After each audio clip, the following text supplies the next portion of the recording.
बिस्मिल्लाहिर्रहमानिर्रहीम। अस्सलाम वालेकुम। मैं हूं सैयद इसरार और आप देख रहे हैं इस्लाम हमारा दीन चैनल।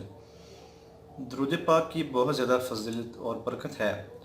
जैसा कि मैंने पहले बहुत सी वीडियोस इसके बारे में बनाई हैं, तो आज इंशाल्लाह एक आपको मैं वाक़या सुनाऊंगा, एक यहूदी और एक मुसलमान का। एक मुसलमान था, उसको दुरूद पाक पढ़ने की बहुत ज़्यादा आदत थी और वो हर वक्त दुरूद पाक पढ़ता रहता था। उसके हमसाये में यानी कि उसके पड़ोस में एक यहूदी रहता था। उस यहूदी को ये बात पसंद नहीं थी। मुसलमान जब भी किसी से मिलता तो उससे यही कहता कि दुरूद पाक पढ़ा करो, इसकी बहुत बरकत है। वो जब भी किसी महफ़िल में जाता, किसी दोस्त से मिलता, तो वो सबको कामिल यकीन के साथ यही कहता कि दुरूद पाक पढ़ा करो, इसकी बहुत ज़्यादा फजीलत और बरकत है। इससे तमाम दुआएं कबूल होती हैं और मुश्किलें आसान होती हैं।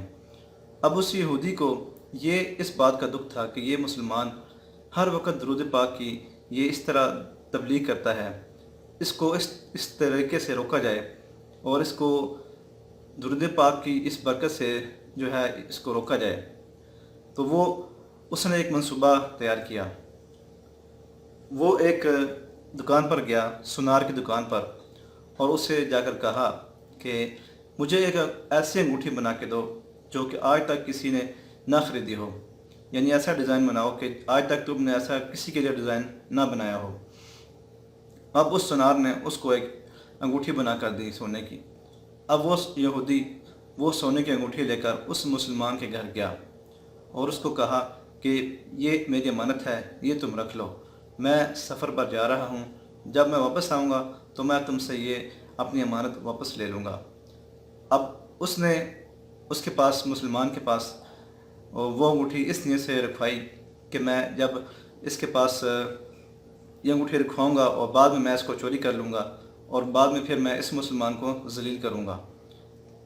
अब वो मुसलमान जिसके घर उसने अंगूठी रखवाई थी, वहाँ से उस यहूदी ने वो अंगूठी चुरा ली और जहाँ पर वो सफ़र पर जा रहा था अंगूठी अपने साथ ले गया और उसको जाके पानी में, गहरे समंदर में जाके उसमें फेंक दिया। अब जब वो सफ़र से वापस आया तो वो बहुत खुश था। यही सोच रहा था कि अब तो मैं उस मुसलमान को मैं ज़लील करूँगा और जब मैं उसके पास जाऊँगा और उससे अंगूठी मांगूँगा तो उससे अंगूठी बरामद नहीं होगी, तो फिर मैं उस पर इल्ज़ाम लगाऊँगा कि ये बददयानत है और ये चोर है। तो इस तरह वो दुरूद पाक की तबलीग करना छोड़ देगा। अब जब ये यहूदी सफ़र से वापस आया तो उस मुसलमान के घर पहुँचा। मुसलमान ने कहा, बैठो, तुम सफ़र से थके हारे आए हो, बैठो, खाना खा कर जाना। अब ये यहूदी बैठ गया उसके मुसलमान के घर। अब उसने कहा कि मैंने आज ही दुरूद पाक पढ़कर, मैं सुबह के टाइम गया था, सुबह के वक्त दुरूद पाक पढ़ कर गया था और मैं शिकार के लिए गया था समंदर के पास, तो वहाँ से मेरे हाथ बहुत बड़ी मछली जो है वो हाथ लगी है, मैं तुम्हें वो पका कर खिलाता हूँ। अब ये दोनों आपस में गुफ्तगू कर रहे थे तो मुसलमान की बीवी ने उसको आवाज़ दी और वो उसकी तरफ लपका।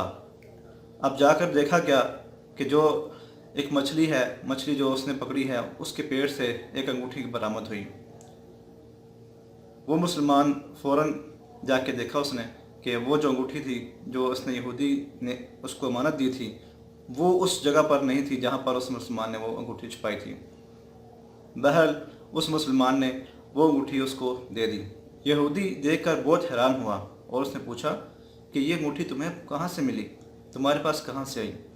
तो मुसलमान ने कहा कि मैं आज ही सुबह शिकार के लिए गया था मछली में, तो मछली के पास जो है वो समंदर पे गया था शिकार के लिए, तो वो एक बहुत बड़ी मछली मेरे हाथ लगी।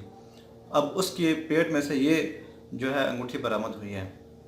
मैं भी नहीं जानता कि माजरा क्या है। बहरहाल तुम्हारी अमानत तुम्हें मिल गई, और साथ भी यही कहा कि दुरूद पाक की बरकत से तुम्हें ये जो है वो वापस मिली। उस यहूदी ने जब ये देखा तो वो बहुत हैरान और परेशान हुआ और वो सोचने लगा कि अब ये मुसलमान को अंगूठी कैसे मिल गई। उसने बताया कि मैं दुरूद पाक की बरकत से ये सब कुछ, फिर उसने मुसलमान ने फिर यही कहा कि दुरूद पाक की बरकत से सब कुछ मिलता है, दुआएं कबूल होती हैं, मुश्किलें आसान होती हैं। वो यहूदी रोने लग पड़ा। उसने कहा कि मुझे गुस्ल करने के लिए जगह दो, मैं गुस्ल करना चाहता हूँ। اب اس نے غسل کیا اور اس نے کہا کہ مجھے مسلمان کر دو۔ سبحان اللہ! مسلمان جب ہو گیا تو اس نے سارا قصہ وہ اس مسلمان کو بتا دیا کہ کیسے کیسے اس نے انگوٹھی بنوائی تھی اور پھر امانت کے لیے کس نیت سے دی تھی۔ پھر بھی اس مسلمان نے یہ کہا کہ دیکھو کیسے اللہ تعالیٰ نے مجھے بچایا، کیونکہ میں درود پاک پڑھتا ہوں۔ درود پاک پڑھنے کی بہت زیادہ برکت ہے، یہ میرا بھی تجربہ ہے اور میری زندگی میں بہاریں ہیں درود پاک کی برکت سے۔